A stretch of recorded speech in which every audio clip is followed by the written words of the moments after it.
A Confederacy of Dunces. What is it? Well, for one, it's a highly critically acclaimed book. It won the Pulitzer Prize. A lot of people like it. A lot of people think that it's one of the most hilarious books they've ever read. But then there's a lot of people who don't like it. There's a lot of people who say that its main character just isn't funny at all. That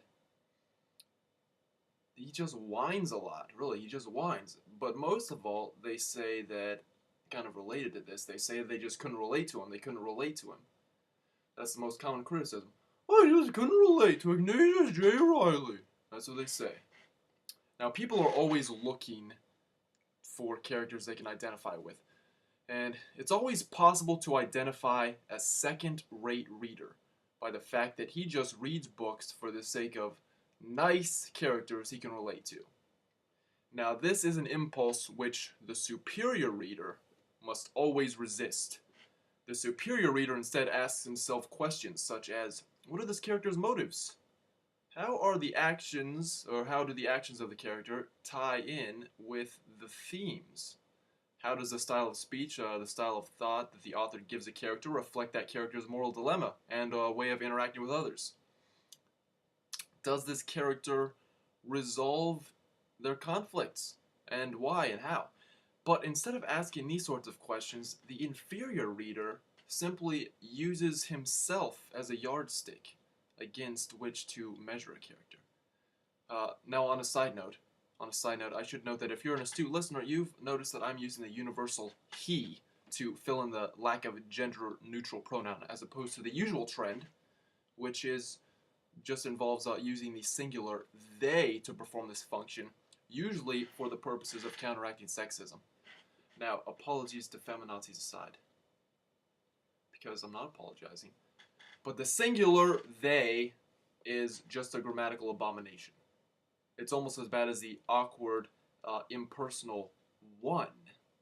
Now, if one doesn't like it, they can just stop listening to this. Back to what I was talking about, though, which is just bad readers. Bad readers. Beyond just being a bad reader, it should be said that a reader who engages in these primitive and largely probably just unconscious comparisons, and then decides that he doesn't like a book, based upon this, is just letting their prejudices of their ego get in the way of empathy. And someone who can't at least empathize with unlikable characters who are just different from them by way of personality, social background, whatever. Just like a fundamental imaginative ability, frankly. But going beyond this, I think a more interesting point is that if all you do is just relate the characters in books to yourself, that says a lot about how you relate to people in real life. And moreover, just how you understand yourself. And ultimately, if you want to become anything in this world, you have to transcend how you think other people see you. Because we all start off as non-entities. Right? Now, the reader who engages in these comparisons is like that bimbo you took out on a date once. She's always taking out her mirror and checking her makeup. Huh? If you want to become a good reader, you have to stop relating characters to yourself.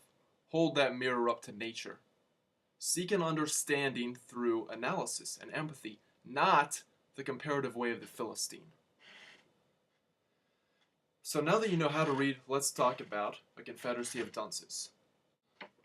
Now, I know I just said that when you're reading, you should be empathic. But with A Confederacy of Dunces, you're dealing with comic characters. Characters not fully rounded out, not really realistic people. The less round characters are, the less you feel for them. But the more you laugh. So, sympathy and empathy, I think, they're just incompatible with comedy. Comedy is all about just pointing and laughing, right? Now, a lot of people say, but I don't think this is funny, but I don't think it's funny. And admittedly, there are different types of humor, right? And it's just inevitable that some people won't laugh. But I think it is funny, and my goal in this discussion is to outline a general understanding of the book. The themes, the plot, the character, and the style, and especially the style of humor really informs everything. And so whether you've read this book or you haven't, I think this can help you. Now, there are no plot spoilers. I'm not going to give away any plot spoilers, although I don't read for plot, and you shouldn't either. Reading for plot is another characteristic of the inferior reader.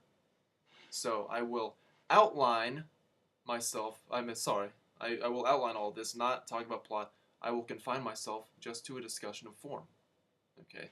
Now this is not a systematic exposition, so I'm going to meander around a lot probably. So if you lose the thread of my argument, I apologize.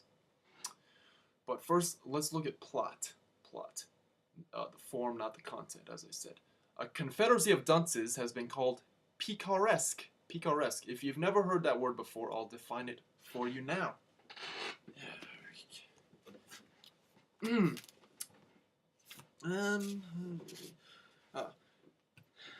The adventures of an engagingly roguish hero are described in a series of usually humorous or satiric episodes that often depict in realistic detail the everyday life of the common people. Okay? So that's the picaresque. Now, A Confederacy of Dunces falls into this in most regards in terms of content, but in terms of style, too much has been made of this as an episodic novel. It's just not entirely accurate.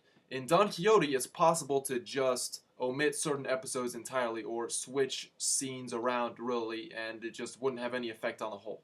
So, but you really can't do that in this book. That's not to say that it has what's known as an arch plot, which is typically the domain of the kunzes, the kings, and all the other klutzes inhabiting the minor gentry of fiction writing. It's more of a multi-plot. It does have a definite sense of cause and effect, but I mean, events don't really follow from one another with causal necessity, but later events in the novel could not have occurred without earlier events. So there is a plot, and it's not episodic or arbitrary. Not entirely so, at least. It's largely driven by the main character's outrageous behavior, just setting up the minor characters into motion to react back upon the main character, Ignatius, and also just react against each other in really quite elaborate ways. So the plot is really quite elaborate. In fact, I mean, nearly every single thing a minor character does contributes to the plot. Being a multi-plot novel, the key device is the use of what's called a rib, an object, in this case a book, that ties together the different stories. It gets passed around from character to character and is instrumental in drawing all the characters together towards the climax. So why am I talking about this? I am spending time to harp on this because it has been repeatedly said by people who are taken seriously for some reason that the plot of this book is just shenanigans stew. Okay? And that just really pisses me off because it's not true. It's just not true. Now, whether or not you laugh at something is ultimately subjective. And whether or not you find a character likable is likewise just kind of relative, right? But what people say about this book having a picaresque literary style, that's just factually false. Now, to push my point, I have to get a little technical for a minute here. And so plot is about order of events, right? It's about causality. And in this book, X does not lead to Y with inevitability or even probability, maybe. But there is a sense in which X is necessary in order for Y to occur. So it's not constant conjunction that propels the plot forward, but counterfactual dependence that propels the plot forward in a backward way. Now, what does that even mean? What am I talking about? Well, everything only really makes sense once you get to the end. You get to the climax, and you can look back and you can see the book as a whole. And then you read the book again, and you can see that really nothing could have been different. Nothing could have been different. And if you still care about what I'm talking about right now, if you still care enough to look up those fancy words I was throwing around a few sentences back, then just go jump off a cliff. Okay? So let's get off this topic. Let's talk about the main character. Ignatius J. Riley is a highly original literary creation. He's not one-dimensional. He's not flat. Most comic characters are just flat. On the other hand, he certainly isn't realistic or rounded out. You might say he's plausible within the world of the novel, like maybe, but I don't know. Even that's kind of iffy. I think he's something of a three-dimensional caricature. A three-dimensional caricature, if it makes sense to say that. He actually bears certain similarities with Don Quixote, whom the French philosopher Henri Bergson considers to be the highest form of comic character. And here I will quote Bergson. This is in his essay on laughter. How profound is the comic element in the over-romantic utopian bent of mind. And yet, if you reintroduce the idea of absent-mindedness, which acts as a go-between, you will see, he's talking about absent-mindedness earlier, you will see, or we will see, that this profound comic element uniting with the most superficial type. Yes, indeed, these whimsical, wild enthusiasts, these madmen who are yet so strangely reasonable, excite us to laughter by playing on the same chords within ourselves, by setting in motion the same inner mechanism, as does the victim of a practical joke or the passerby who slips down in the street. They too are runners who fall and simple souls who are being hoaxed. Runners after the ideal who stumble over realities, childlike dreamers for whom life delights to lie in wait. But above all, they are past masters in absent-mindedness, with this superiority over their fellows, that their absent-mindedness is systematic and organized around one central idea, and that their mishaps are also quite coherent, thanks to the inexorable logic which reality applies to the correction of dreams, so that they kindle in those around them by a series of cumulative effects a hilarity capable of unlimited expansion.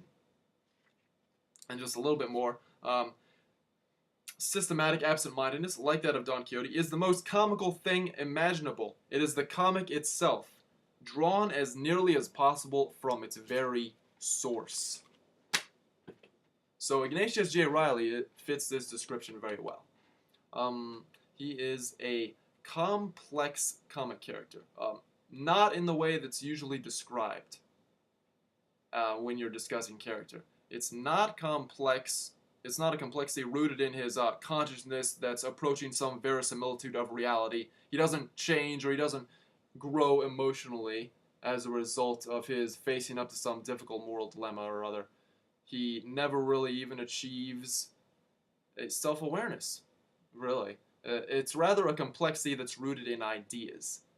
A complexity of the underlying philosophical and allegorical themes that his conflicted obsessions represent.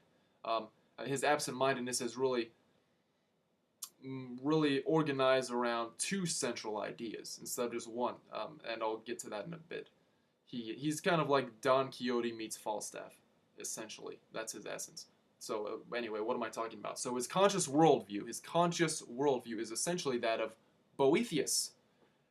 Now, Boethius wrote a book in the early 6th century called The Consolation of Philosophy. Boethius suffered a rather sad fate. You might compare him with Socrates or with Sir Thomas More. He was unjustly imprisoned, and before he was horribly bludgeoned to death, he wrote this book, most of which just consists, or a lot of which is given to a discussion of the existence of God in the face of evil, and especially the capriciousness of fortune. And the Consolation of Philosophy was